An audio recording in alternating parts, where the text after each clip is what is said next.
welcome to the Smart Publishing Impact Series.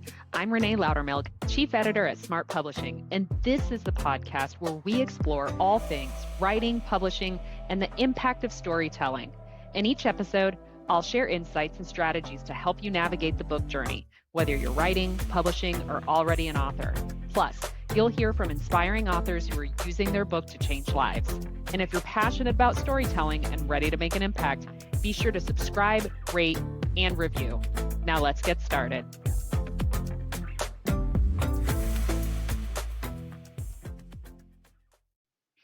Hello, and welcome to another episode of the Smart Publishing Impact Series. I am Renée Lautermilch, your host and Chief Editor at Smart Publishing. Today's a solo episode, and it is episode 24. I'm calling it The Role of References and How to Include Them. So this is a more technical and nitty-gritty episode, but it's something that I deal with a lot. It's something that my nonfiction authors, a pretty good amount of them deal with, and it's something that I get a lot of questions about. And there's a lot of different ways that you can go with it too. So I thought that it would be really helpful to work through the different options for how you can include references, and then what I personally favor as an editor who thinks more about the reader experience than whether or not something conforms exactly to the Chicago manual of blah, blah, blah, or APA style, blah, blah, blah, or MLA style, whatever. For me, it's all about the reader experience. And so there are no hard and fast rules on how you have to do anything. Technically, we can do whatever we want. But I find that it's a very fine balance that you have to create between something that is stylistically recognizable and accepted, and something that is actually helpful for the reader and that the reader can actually understand. Because if you go too far to the other side where, this is how the manual of such and such does it, but it's really confusing to the reader, what's the point? The whole point is to serve the reader and help the reader understand what they need to understand. And when it comes to references, what we're trying to help the reader understand is the source in which we got what it is that we are referencing, hence why they are called references. So let's start at the top. Why include references at all? Well, first, it's just ethically the right thing to do. If you are citing somebody else's work, somebody else's intellectual property, one, if you want to be a reputable author, then you need to cite it. I hear and see, especially on social media these days, a lot of people just whipping out these like statistics and like these research studies and things, but then they never actually cite their source.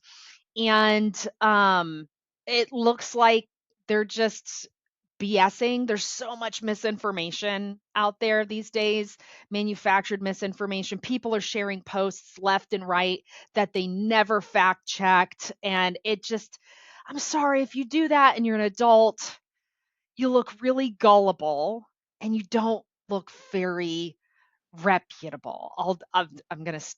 I had something else that I was gonna say, but I'm gonna stay away from saying that. You don't look like you are reputable or trustworthy, and people will not count on the things that you have to say. And so, especially, if you're saying this research study or this claim or this statistic, you need to provide your source. And don't just provide a source. Not all sources are created equal. And so provide a reputable source. If you're providing, let's just say, government level statistics, somebody's statement on Reddit is probably not going to be seen as a reputable source versus a reputable industry group that does research on government spending or and government agency itself, which honestly these days depending on who you are, is either highly reputable or highly unreputable. So that's kind of, maybe government's not the best idea, so like medical information, for example, let's maybe not provide a source from somebody's blog, some scrappy Instagram granola mom, is not going to be a reputable source versus, a meta study that was done, across multiple different studies from multiple different research-based hospitals or university level, teaching hospitals. So anyways, that's sort of the point. One, you need ethically, you need to provide sources when you are citing somebody else's work. That is just the right thing to do. Um, from a credibility standpoint, if you are citing claims, statistics, research, you need to cite a source if you are going to build credibility. And not all sources are created equal. Make sure that you actually go and look at the source material too, that you're not just, ChatGPT will help you do a lot of things. It's really, really great for helping speed up the research process, but don't just take its word for it. I am actually in the process of editing the very first book on data security in the age of AI, from a AI and data security expert. And I've been learning a lot of things about the limitations of AI as I've been editing. And one of those things is what's called hallucinations, which is where ChatGPT and other models like it can give you information that it thinks is true that is actually complete nonsense. It's not real. So it's really important that you don't let it do all the work. You can let it recommend sources to you, but then actually go and check those sources out, investigate those sources, follow up on those sources. The more you do that, the more credible you're going to be, because the more bulletproof your claims and your references become when you've actually followed up on them. And using more recent studies is also preferable to older studies. In some instances, the older study was the landmark study, and so it's something that a lot of people reference because it sort of paved the way for everything else, and it's definitely still reputable. It's definitely still relevant. And in other cases, where there's limited research, maybe the last study that was done was 10 years ago, and that's the most recent research, and you kind of have what you have. In other cases where there is more recent research, you should favor the more recent research, because there have been quite a few studies out there that have since been disproven by more recent research. We just simply didn't know what we didn't know, or the research methods were even though the researcher didn't intend any kind of misinformation, it didn't provide the best insights possible, just to their limitations and how the research was done. And in other cases, academic fraud is extremely widespread, and that lends itself to academic based research too. So, there's a lot of information out there on the problem with academic fraud and the problem with research fraud, because a lot of these folks, are banking on their research to be something that is attention worthy. It's going to get grabbed up by media, and so their name is going to get into media, which is going to help their career. And then, the creme de la creme is that they get a book deal with a huge major publisher that is going to push it onto the New York Times, bestseller list, and then they've made it. So you get a lot of this pressure to have research that makes bold claims that are going to be attention getting in the media and attention getting to very large publishers. So, that's another thing to look for. And,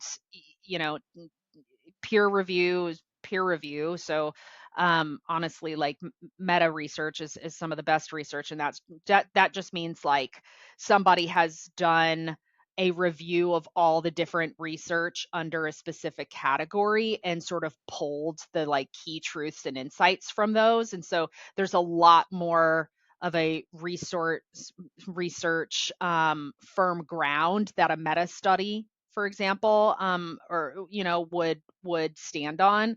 But yeah, that's why you have to really, really, really look into those things. So that's sort of the second step, aside from like including resources to begin with, is m- making sure that you understand not everything's created equal, and then how do you go about choosing and what sort of lens do you look at things through. So I hope that information right there is helpful.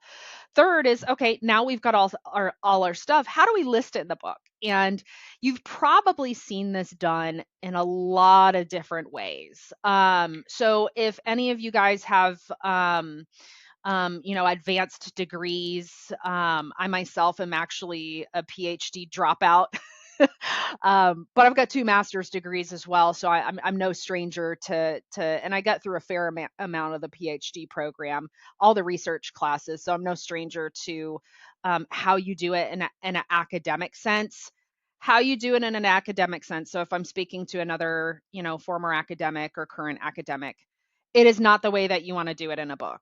Okay, so take the whole like parentheses with the author and the date, take all of that stuff out of writing a book, because what is really important when you are in academia is being able to synthesize different research studies into a cohesive paper, right? And so that's the reason why those references are why they take up so much real estate on the page. I'll say that because they take up a lot of real estate.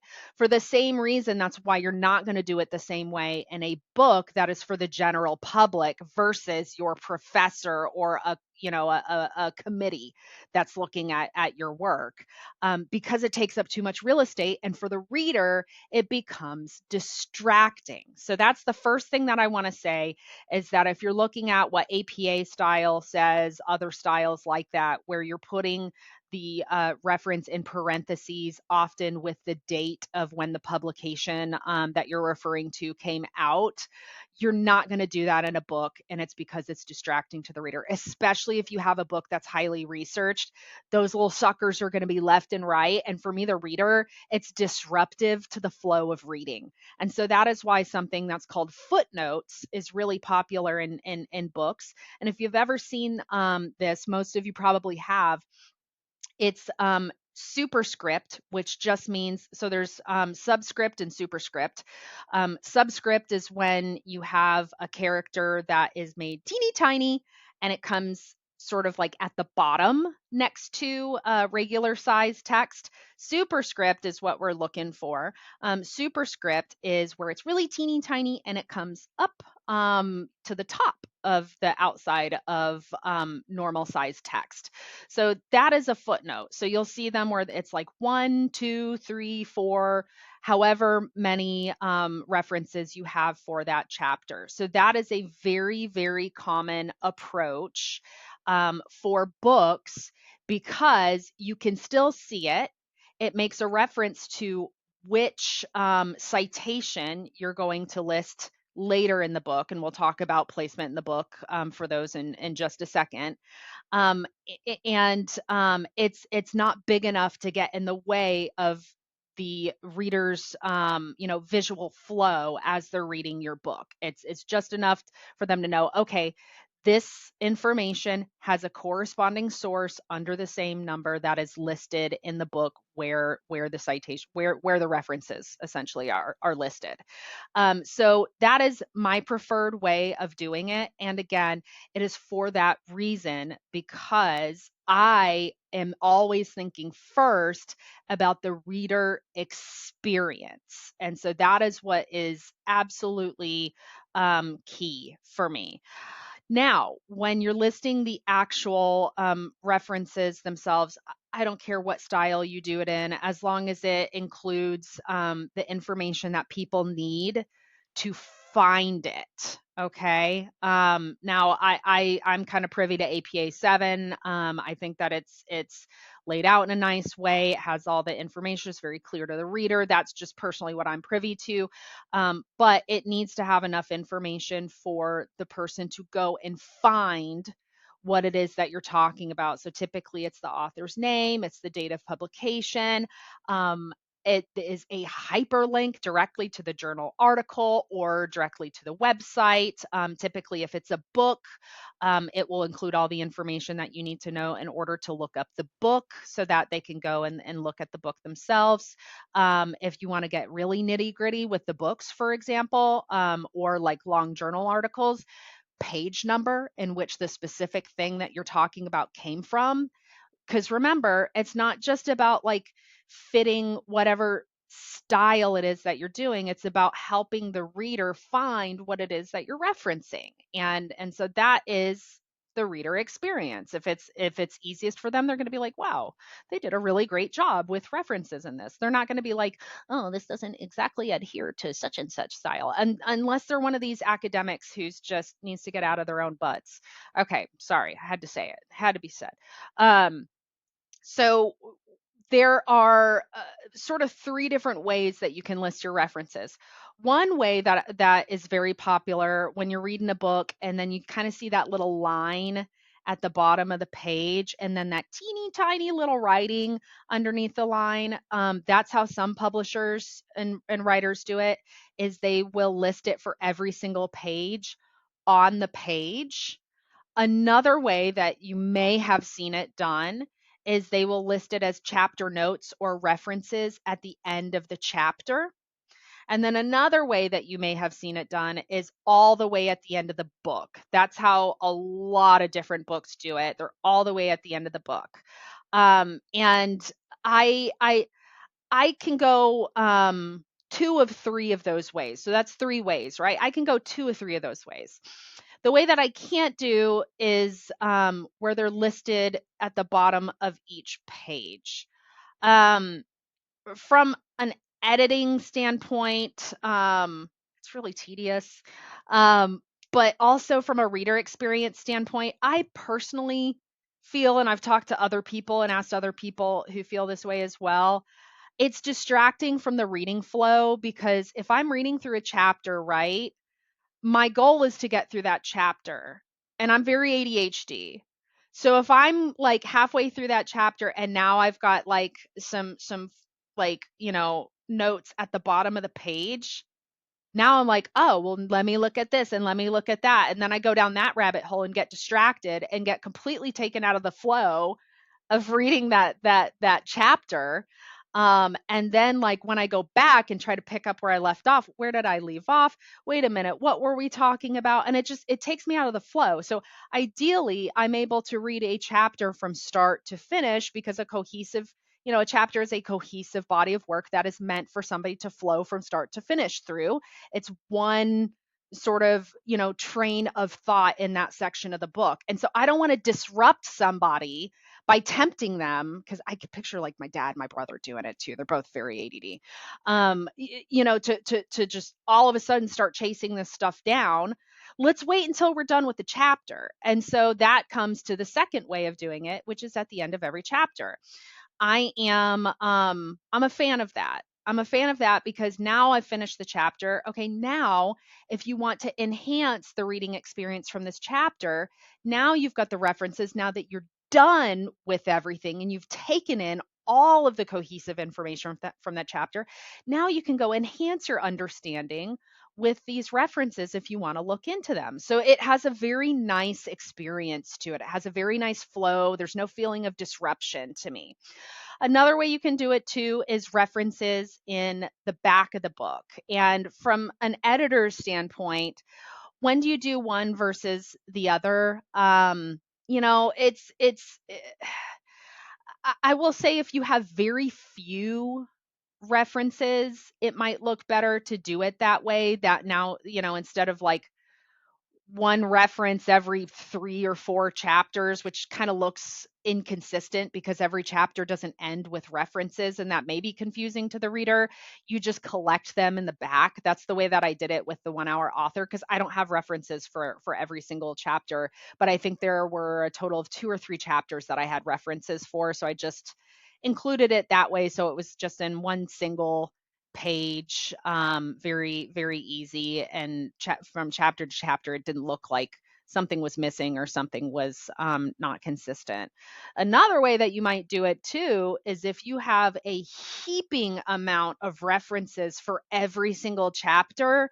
um, it can just, again, from like a reader flow standpoint, it can look kind of yucky if you're getting to the end of every single chapter and now you've got 4 pages of references that you have to like thumb through before you get to the next chapter. So that's something to think of from like a reading flow standpoint as well. So I take every single one on a case by case basis. My favorite way to do it, again, is at the end of each chapter, but again, there are considerations to make if it's going to look inconsistent or if it's going to disrupt somebody's flow because you've got like a book of references at the end of every single chapter. That can be very, very distracting. So yeah, that's really all that I have to say on how you technically approach references. So, just to wrap up this whole episode, we going back through the key points, we talked about one, why you should include references. Again, it's ethically the right thing to do. You're standing on the shoulders of giants. You're using other people's work. And two, if you want to be credible, don't be one of these people resharing posts that you never looked at, resharing statistics that you just heard your friend say that you've never actually checked up on. You're gonna look like a very uncredible person if you do that. And there are people out there who will read your book and who will start tearing you limb from limb if you have not done your proper homework. Number two, not all references are created equal. So, more recent is better than earlier, but there are considerations in there too, as we talked about. And meta studies are really great. And again, make sure that you're checking in on everything. ChatGPT can hallucinate incorrect information. There's actually a great case study, I think it was from New York, of lawyers who looked up some different like reference case law and like put it into their case. And they were actually hallucinations. Like none of it was actually real. They had used ChatGPT, but none of it was actually real. And they were actually sanctioned for that. They were punished in lawyer terminology. So you want to make sure that you're following up on everything. Make sure that you're including credible sources and not Instagram mom Susie Q's blog. And finally, how do you put references into a book? There are multiple different options, but remember, don't lose track of the reader experience being ideal. You want them to have a nice reading flow experience, and then you also want to help them to find the information that you are referencing so that they can follow up on that if they want to enhance their reading and learning experience as they go through your book. So that is everything that I have to say on references today. This was a fun, nitty gritty technical episode. This is sort of some of the stuff that I get to nerd out about. So hopefully, some of you guys listening are also nerdy like me and are getting to nerd out about this. Hopefully, it clears up some things as well. If you haven't connected with me on Facebook, you can find me on Facebook by searching Renée Lautermilch. I'm the only Renée Lautermilch in the world, so it's going to be really easy to find me. You can also connect with me at smartpublishingservices.com. There's also a Smart Publishing page on Facebook that you can follow and connect connect with me through. And if you are not already subscribed to this podcast, hit that subscribe button right now for me, please. And pretty please, will you take just 60 seconds to rate and review this show? The more ratings and reviews we get, the more it helps to get this content out in front of other current or prospective authors who could really use this information to make their writing and author journey easier. So thank you so much for tuning in today. I will be back next week, same day, same time. And until then, keep writing your story because the world needs your voice.